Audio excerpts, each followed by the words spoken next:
अस्सलाम वालेकुम जी दोस्तों, उर्दू स्टोरी चैनल में आपको खुश आमदीद कहते हैं। आज की जो हमारी कहानी है उसका उन्वान है बगदाद का मुल्हिद।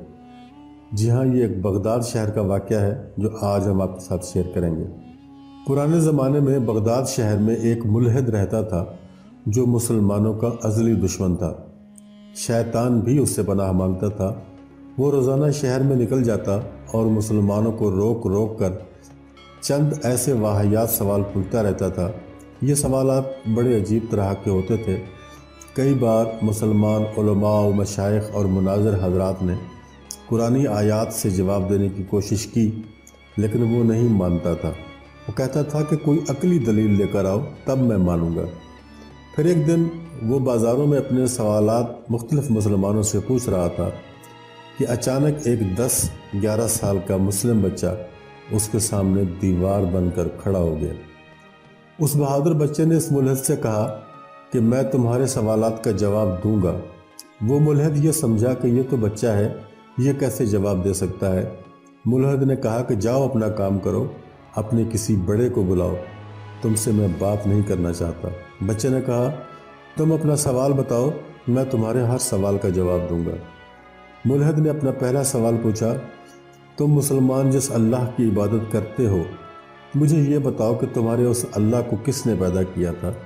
बच्चे ने बगौर सवाल सुना और सवाल का जवाब एक सवाल से ही दिया। उसने कहा तुम मुझे पहले 10 से उल्टी गिनती सुनाओ। मुल्हिद ने उल्टी गिनती पढ़ना शुरू कर दी और एक पर आकर रुक गया। लड़के ने कहा और पीछे जाओ, एक से पहले क्या है। तो मुल्हिद बोला कि एक से पहले तो कुछ भी नहीं है। तो बच्चा बोला जब एक के पीछे कुछ नहीं है या एक से पहले कुछ भी नहीं है तो अल्लाह ताला भी एक ही है जो अज़ल से है।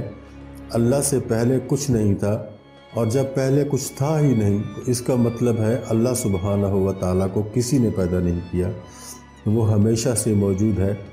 बच्चे का जवाब सुनकर मुल्हिद हैरान रह गया।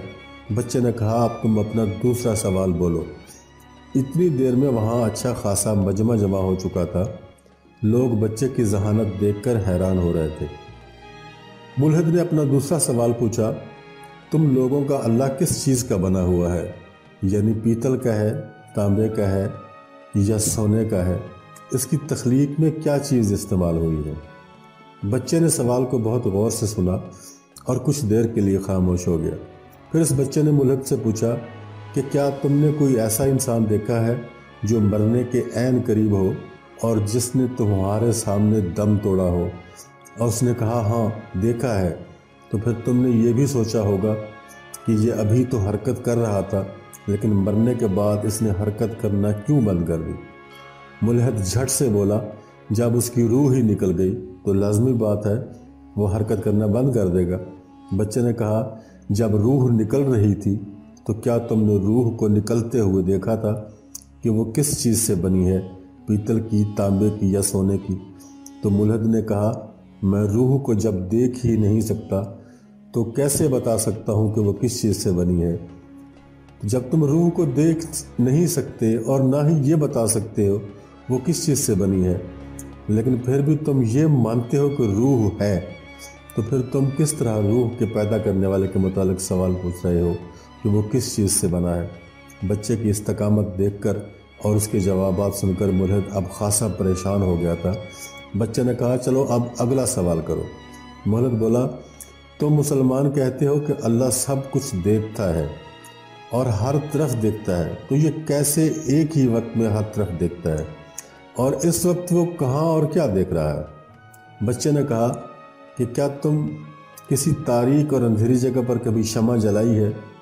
मुल्हिद ने कहा हाँ जलाई है। बच्चे ने कहा तो बताओ उसकी रोशनी किस तरफ होती है। तो मुल्हिद बोला कि रोशनी तो हर तरफ होती है, बल्कि पूरा कमरा ही रोशन हो जाता है। तो बच्चे ने कहा कि अल्लाह सुब्हानहू व तआला आसमानों और ज़मीनों का नूर है, इसी तरह वो भी कायनात का नूर है और हर तरफ दिखता है। बच्चे के इस जवाब पर वो मुल्हिद बरताए हैरत में डूब गया। फिर उसने अपना चौथा सवाल किया, तुम कहते हो कि जन्नत में इंसान को खाने पीने के बावजूद हाजत नहीं होगी, कोई बौलो बराज नहीं होगा, तो ऐसा कैसे मुमकिन है। बच्चे ने जवाब दिया جب بچہ 9 ماہ تک ماں کے پیٹ میں ہوتا ہے وہاں وہ کھاتا بھی ہے اور پیتا بھی ہے، تو اس کو وہاں حاجت کیوں نہیں ہوتی؟ جنت میں بھی اسی طرح کوئی حاجت پیش نہیں آئے گی۔ جتنا بھی کھا لے، جتنا بھی پی لے، اس سے کوئی فرق نہیں پڑے گا۔ اللہ تعالیٰ ہر چیز پر قادر ہے۔